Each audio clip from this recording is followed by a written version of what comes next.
Hello, everyone. Thank you for joining today's webinar on COVID-19 support to keep your business working. I'm delighted to say I'm joined by, we've got two policy directors on today. We've got Tim Figures and also Tim Thomas as well as in the background as well.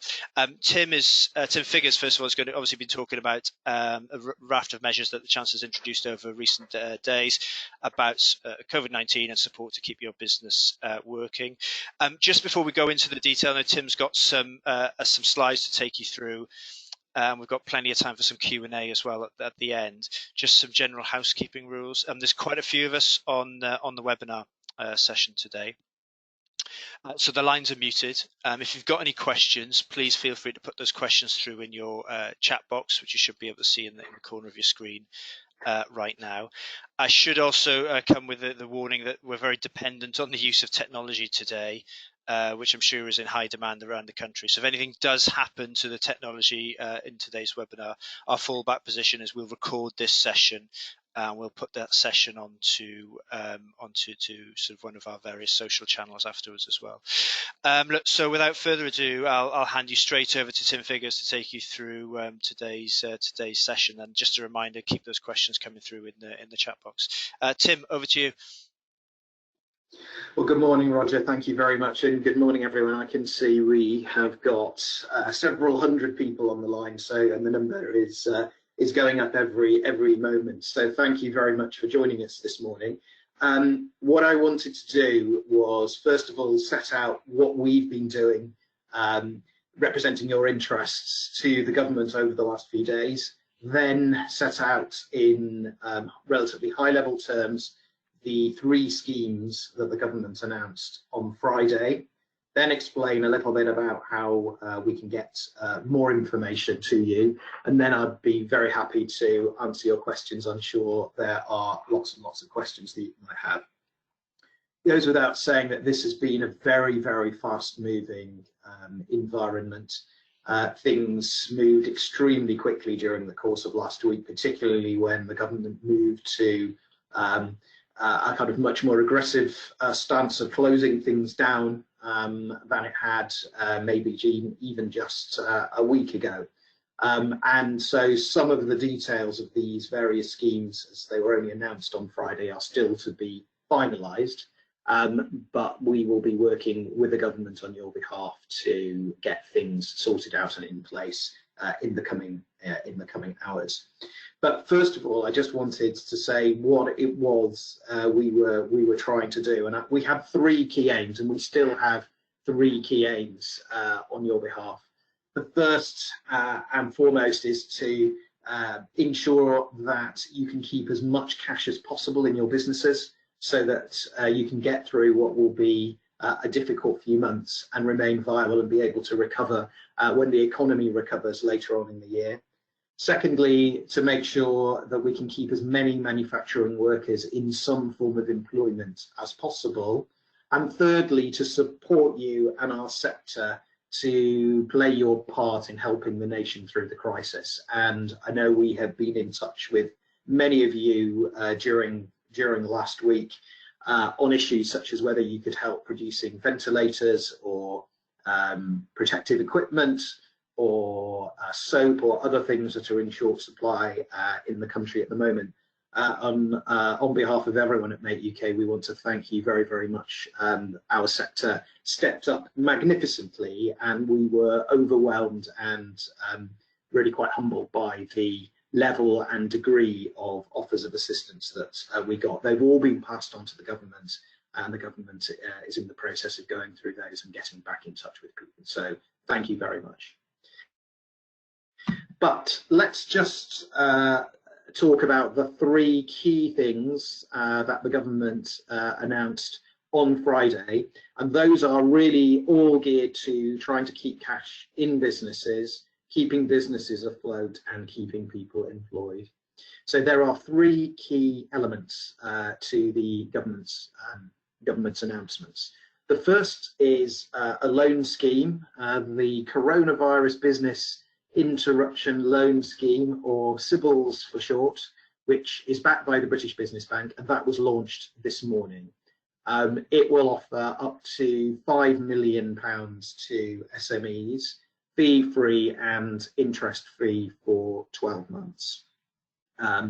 This was announced in the budget just about 10 days ago, but it's been improved and expanded very significantly since then.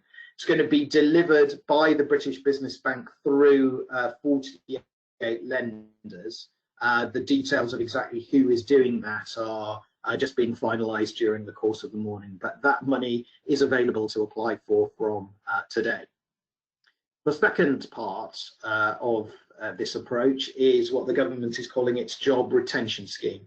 This is really innovative and really new. It's something that we really pushed for last week, so we were extremely pleased that the government listened to what Make UK and other business groups and the TUC were saying. And so what this will do is reimburse you up to 80% of the wage costs of people who you have to furlough in the terms the government's being used. We'll come back to in a minute exactly what that means. So you'll be able to claim back up to 80% of the wage costs, up to £2,500 a month per furloughed employee, I beg your pardon. That will be backdated to the 1st of March. So wages paid out already from the 1st of March can be reclaimed. It will run initially for 3 months, but could be extended if the circumstances require it. And then the third key element, something else that we were very strongly pressing for, is a deferral of VAT. We know you've got cash in your businesses at the moment that you're currently due to pay over to HMRC at the end of the month, and we have managed to secure from the government essentially a 3-month VAT deferral. So while that VAT will still be due, it won't have to be paid until the 1st of July. So you won't need to make any VAT payments between the 20th of March and the 30th of June. And again, depending on where we are by the end of June, there is the possibility that that deadline could be extended, but the government has given you all 3 months deferment in the first instance. So I hope those 3 things, being able to defer VAT payments that would otherwise be due in about a week's time, knowing that you'll be able to claim for wage reimbursement under the job retention scheme, and then if you need it, the loan scheme, which will provide to SMEs money in the very short term to help get through this, will make a big difference to keeping manufacturing going through this difficult time. So there are a lot of resources out there, but I would just point you to the ones you can see on your screen now. The government has gathered all of this information together at its website with a special coronavirus section, which you can see there. Details of the loan scheme and how to apply for it you can find on the British Business Bank website, which is there on your screen now. We are regularly updating our own Make UK website, which has a coronavirus section. But the very latest information you will find on social media. So please do follow the Make UK LinkedIn page and also the Make UK campaigns Twitter page, because that is the quickest way for us to get the very latest information out to you. I know that a lot of the questions that you may well raise will be to do with employment, what the job retention scheme means, and any other employment or employment law related questions.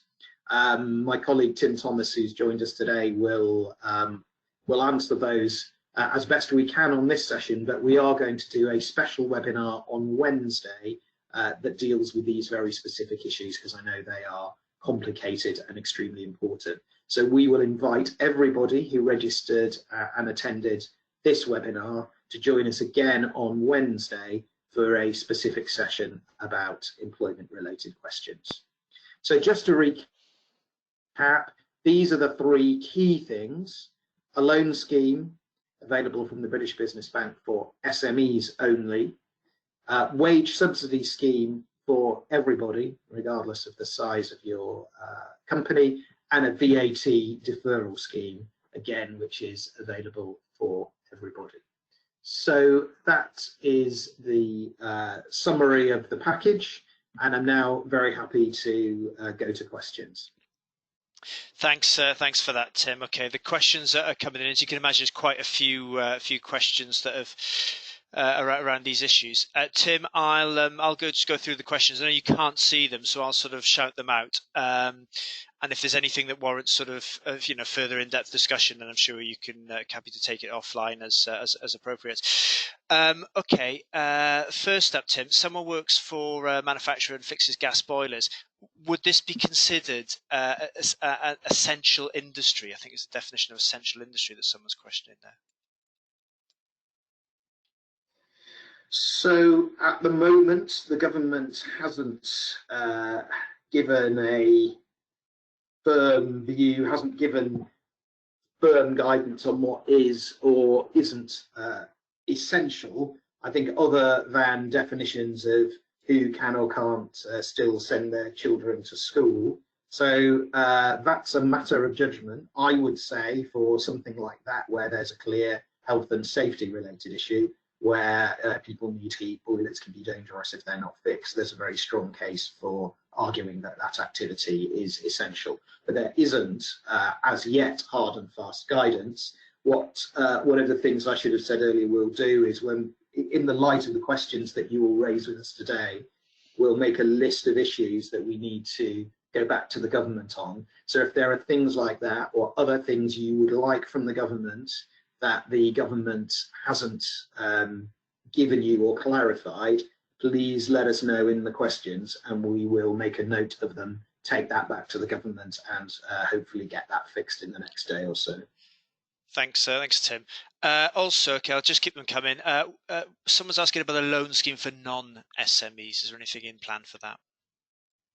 So there isn't a government-backed loan scheme for non-SMEs. The CBIL scheme is specifically for SMEs, but the government has spoken with all of the major banks and said to them that they should be flexible and supportive for businesses that approach them for credit or more flexible terms. So if you're not an SME, my advice would be, please approach your bank, see what they can do. If you think they're not being helpful, then please let us know and we will feed that back to the government, because the chief executives of all of the main banks have said to the Chancellor of the Exchequer that they will do their best to help out. Okay, thanks, Tim. Again, I'll read out the questions, Tim. I'll let you sort of either deal with them or hand over to Tim Thomas if appropriate.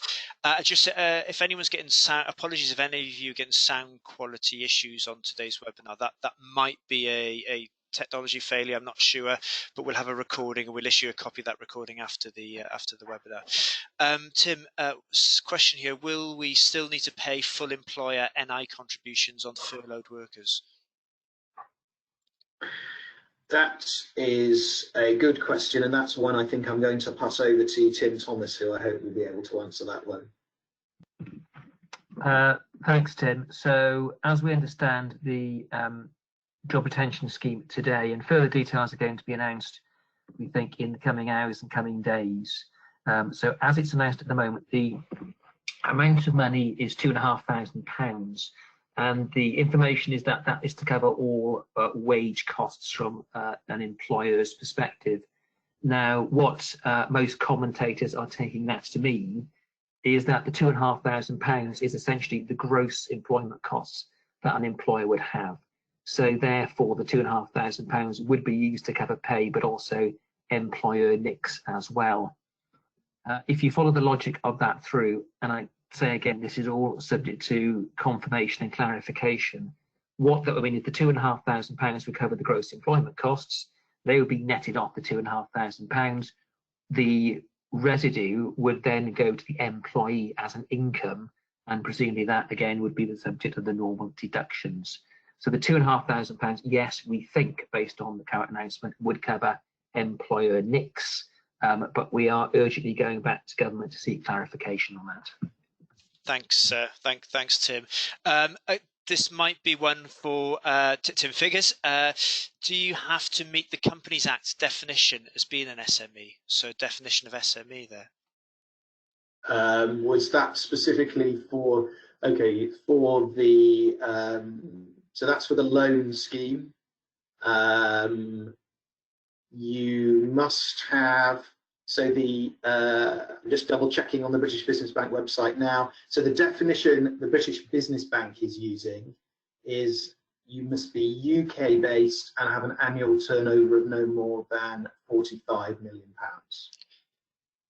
Thanks, Tim. Excellent. Thanks for that. And yeah, I think it was in relation to the loan scheme as well, just to clarify. So that's it. So they put. So sometimes I should say that SMEs are usually defined by the number of employees that you have, but in this case, the British Business Bank has defined it by turnover. So an annual turnover of no more than 45 million. As long as you fall below that 45 million, then you'll be eligible for the Stibbles loan scheme. Okay. Thanks, Tim. Excellent. Okay, can we be provided with a working calculation for the job retention scheme? Well, we'll look into that as soon as we've got. You heard Tim Thomas say that there are one or two issues, like exactly what deductions do you have to apply, are not yet finalised. As soon as those are clear, we will ask HMRC to do that. I'm sure that will make life a lot easier for people doing payroll. So we will pass that request along. Okay, thanks. And I should say, actually, for both of them, there's a number of questions around that job retention scheme. So obviously, some scope for clarification there. And again, just a reminder, I know we've mentioned it, but a further webinar planned on Wednesday with Tim Thomas to look in depth at all sort of employment law related issues. Okay, I'm just rattling through these here, Tim. Lots of them. How does the VAT deferment work if you have sorted and paid by direct debit? Will HMRC just not take the money? So what HMRC are saying is that is a very good question. I mean, what they're saying is you don't need to apply for deferment. HMRC will simply not require you to make payments. I would say that if you have a direct debit and those payments are normally made automatically, it might be wise to suspend that, and then you don't make them by mistake, but you don't actually have to actively apply to HMRC for deferment. They will simply allow you not to pay until the 30th of June and won't charge you any penalties or any fines or anything like that for not doing it. Okay. Thanks, Tim. The government's policy on collecting import VAT payments. What do we know about that? So that is not. So this is a separate issue, actually. So this was announced in the budget.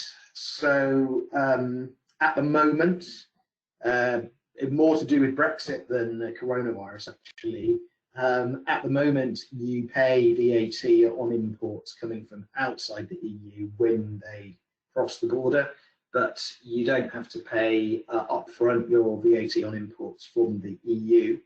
The government had originally proposed to charge VAT on all imports, no matter where they came from, at the point of import.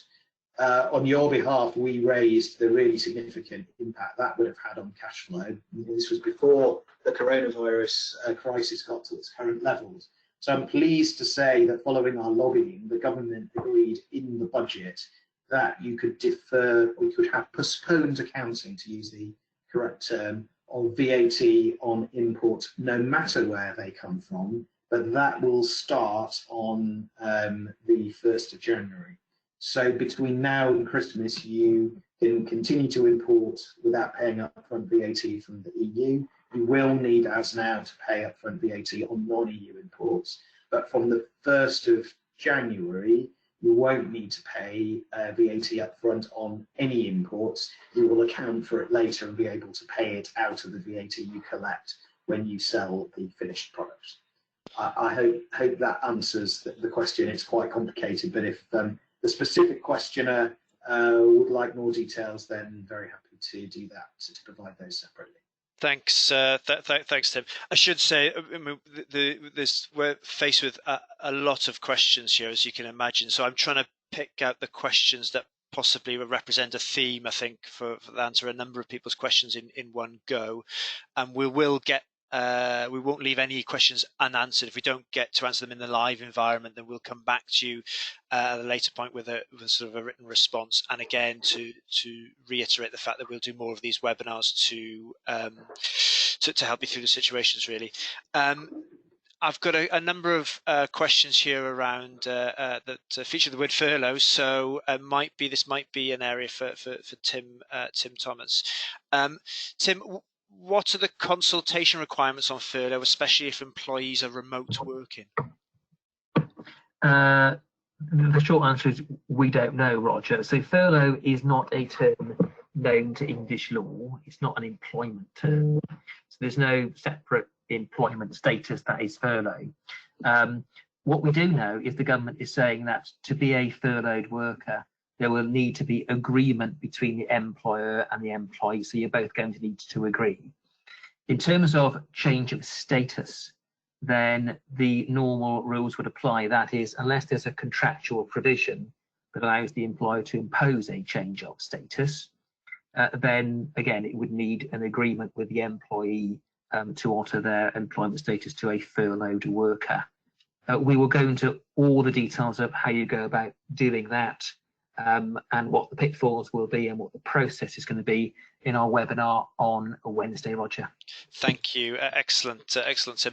Okay, I'm just going through the questions. There's lots more coming through. Let me just have a quick look at this one. Tim, just while I've got you and while I search for some more questions, but just Tim Thomas, can a self-isolating employee be furloughed when their isolation period is ended? Yeah, again, Roger, one for Wednesday. So we have a range of questions there. Can someone who is self-isolating be furloughed? Can someone who has SSP be furloughed?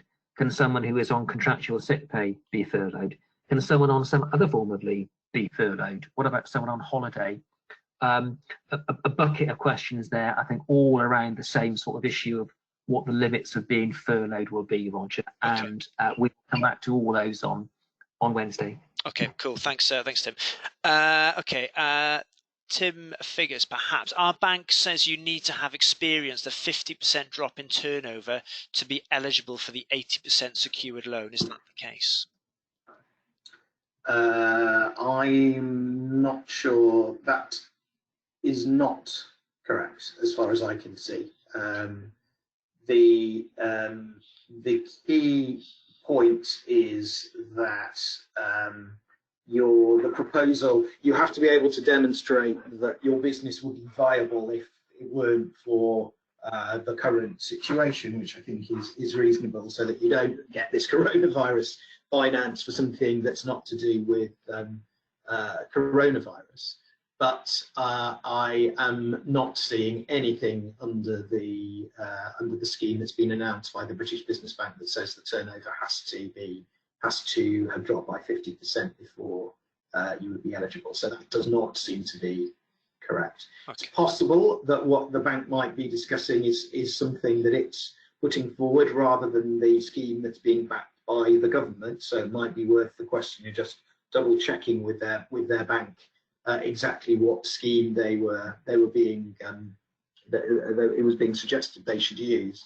But looking at the details that the British Business Bank has announced this morning, there doesn't have to be that criteria of a 50% drop in turnover. Thanks, thanks, Tim. I should say I'm reading out the questions here. I appreciate I'm putting both our policy experts on the spot with lots of these questions in a live environment, and the news flow around these issues are fast changing. So appreciate your time both on this one. That's no problem. Should I just say to everybody, I apologise if we don't have 100% of the answers for you this morning. These are schemes that were literally announced at 5:30 on Friday night. So your questions are really, really helpful to us. Even if we can't answer them today, they give us a list of things that we need to get clarification from the government about over the next 24, 48 hours, and then we'll get back to you as soon as we've got that. So thank you very much, everybody. Thanks, thanks, Tim. I'll keep the questions coming for now. There's still a few which I think we can perhaps pick up on this session.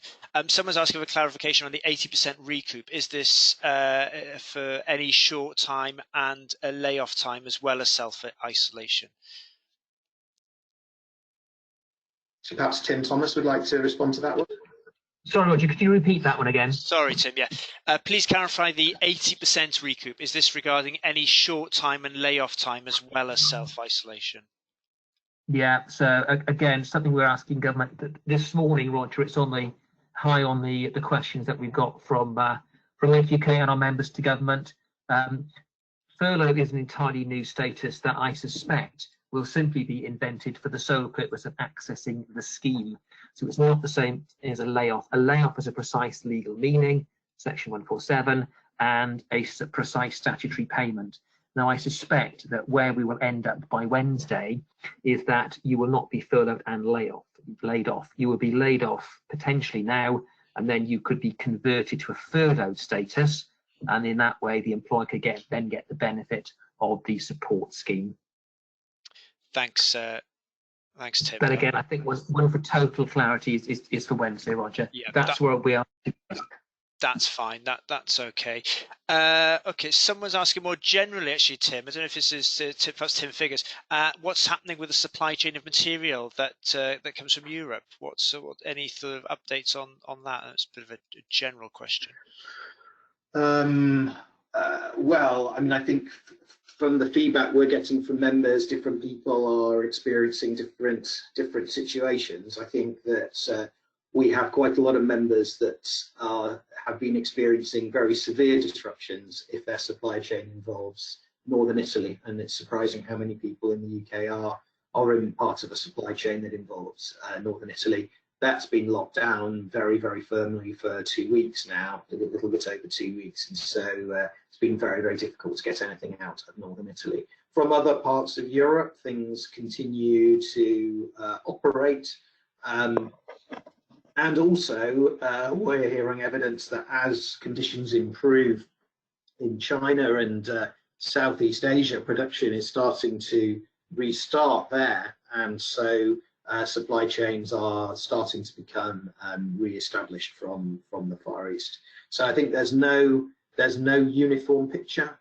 Italy particularly badly hit. I suspect Spain now, which is in the process of going into a much stronger period of lockdown, a bit like Italy's been for the last couple of weeks. We might start to see problems with things coming from Spain, but elsewhere products are still getting through. Excellent. Thanks for that, Tim. Again, a bit of a theme here around SMEs, definitions, criteria. So what's the criteria to be considered for a business loan? You mentioned SMEs. Is the criteria based on turnover, profit, number of employees? I think you mentioned this sort of. So just to clarify, for the purposes of the special loan scheme, which is backed by the government, the SME must be, it's defined in this way, one, be UK based, and secondly, have an annual turnover of no more than £45 million. So it is a turnover threshold, not an employment threshold for this particular scheme.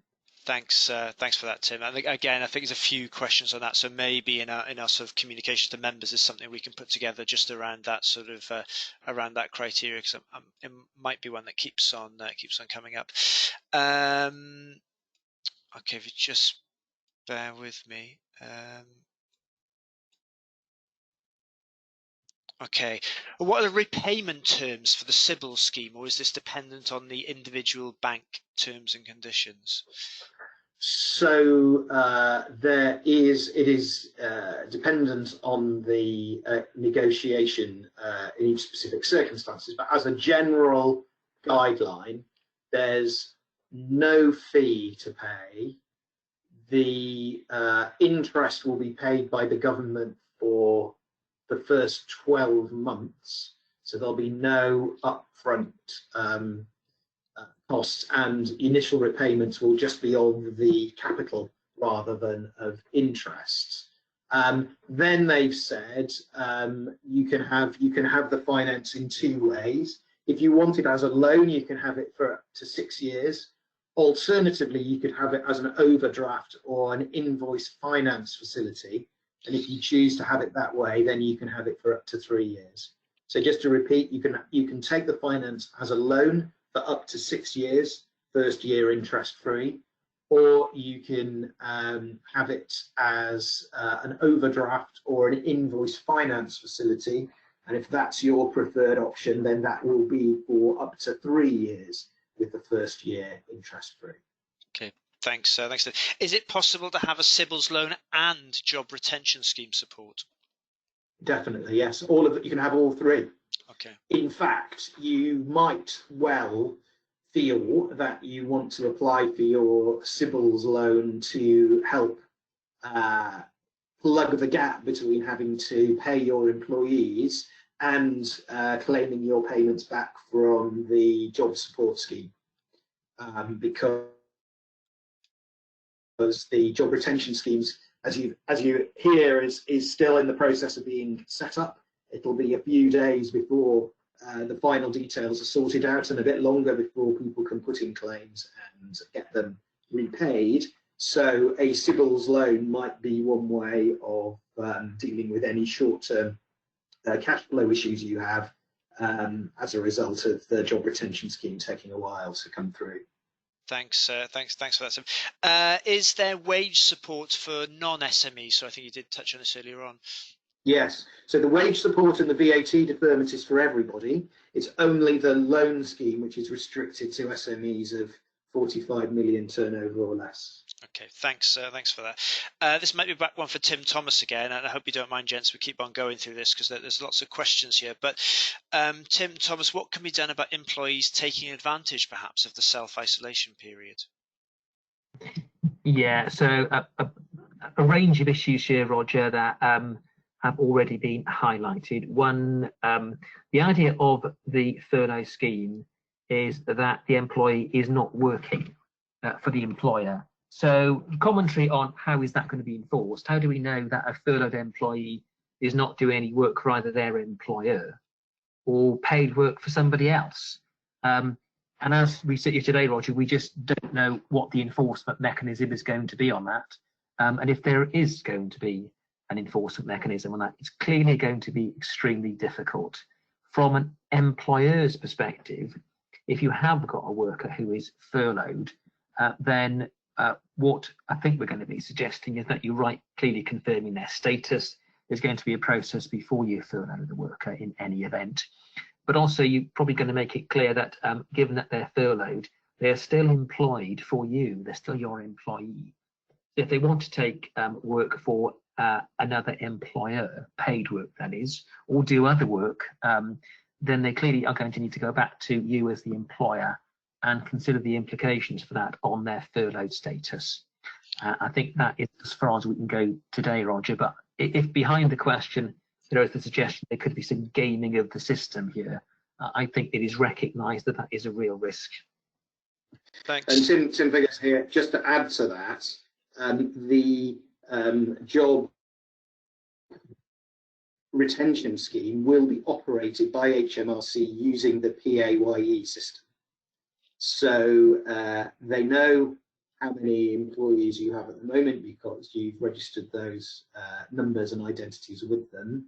They know who's earning what, where, because of national insurance numbers.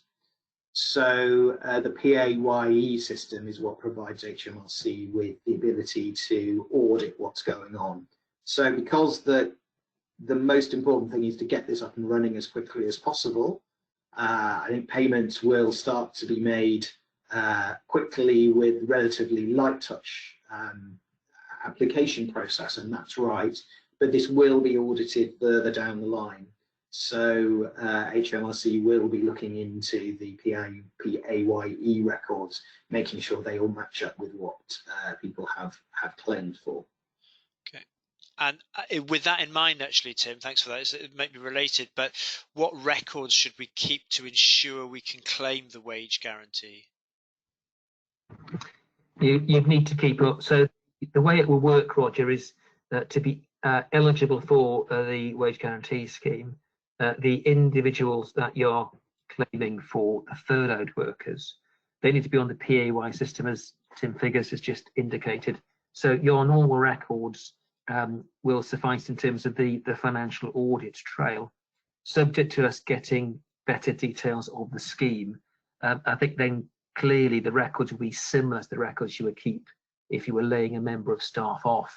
So that is, you've gone through a process beforehand, you have written to the worker, you have confirmed their status.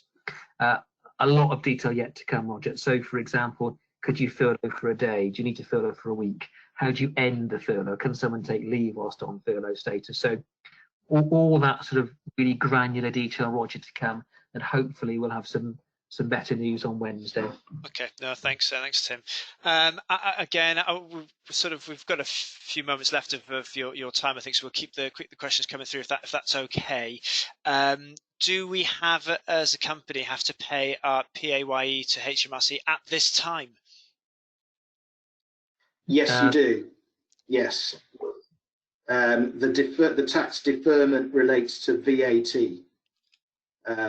We did discuss with the government deferment of all taxes, and you'll have seen Stephen Phipson was all over the media on the Wednesday and Thursday with that request. In the end, the government, and it was a big fight to get them to agree to do this, the government agreed to defer VAT, but other taxes are still due. Okay, thank you for that. Is there an opportunity for a bank loan taken out for working capital 2 days before CBILS was announced to be converted into a CBILS loan? It's quite specific, I think. I don't know is the quick answer. I would go back to wherever that came from, and if that bank is one of the institutions delivering CBILS, discuss with them whether it can be converted. Okay, thanks. Thanks. That would be at their discretion, I think. Okay, thanks, Tim. Cheers. Cheers for that. I think there's lots of questions here which are sort of, I think we've said we're going to address on the Wednesday session. For those of you asking about how to get onto that Wednesday session, we'll send a link and an invite out to that so you can join, and we'll pick up all the answers to the questions that were raised on this session. We'll again pick up on the Wednesday session. Tim, Thomas, do you want to give us a bit of a teaser on the Wednesday session about what you're going to be covering and what you want to talk about, and any issues there to let people know what can expect for the Wednesday session? Yeah, so Roger, it's going to be a bit of a roundup on where we are with a lot of coronavirus related issues. So, for example, government has been amending the rules on the payment of SSP. We'll look at a brief outline of what they are, how they affect employers.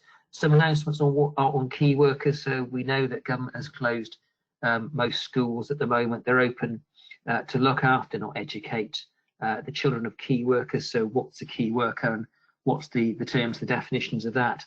And then we'll go through in much greater detail the scheme to support wages that we've just been talking about today. So within Make UK, we've got a number of briefing documents that we'll be putting out to members in the next sort of 24, 48 hours, which have some of the answers on them. And then we'll go through the nitty gritty of how do you actually furlough a worker, what's the process going to be, and how do you deal with all the ancillary issues that are bound to come up, such as what if you've laid them off already, or they find another job, things like that, Roger. So 3 chunks to it. We're going to look at the changes to SSP rules and what they mean for employers, and they are changing as we speak. We'll also talk about these new key workers, the definitions, and who is going to be looked after in a school. And then we'll go on to the wage replacement scheme for coronavirus, and how that's going to affect employers and how you can get access to the money. Thanks, Tim. Excellent. And just a reminder for everyone left on the session today, There are, as you can imagine, lots of questions coming through around various different subjects. We'll endeavour to not leave any questions unanswered, and we'll come back to you, offline with an answer to the queries. Tim, Figures, is there anything else you'd like to sort of round up or finalise before I close today's session? Well, just one thing.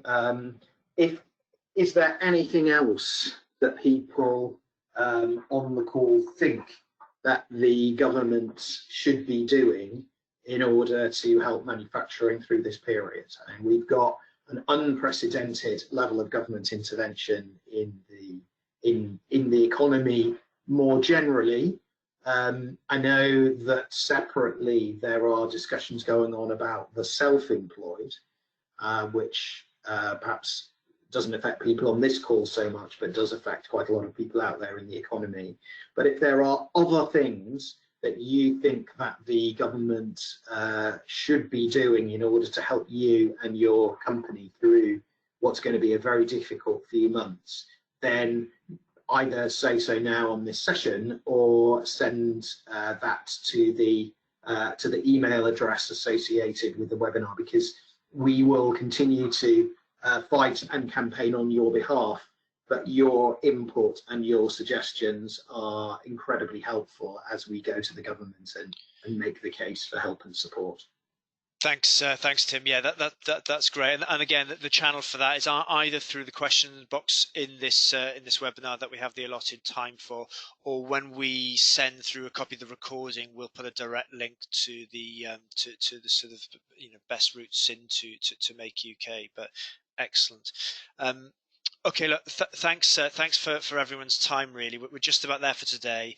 Just to recap, a copy of this recording will go out as soon as possible later on today. We'll come back individually with questions, with answers to the questions you've raised that we haven't managed to go through on today's session. And Tim Figures, Tim Thomas, thanks very much for your time and for letting us put you on the spot in what can't be an easy situation for you guys as well. So excellent, appreciate your time. Thanks very much. Thank you. Cheers. Thank you, Roger. Okay. Cheerio. Thank you.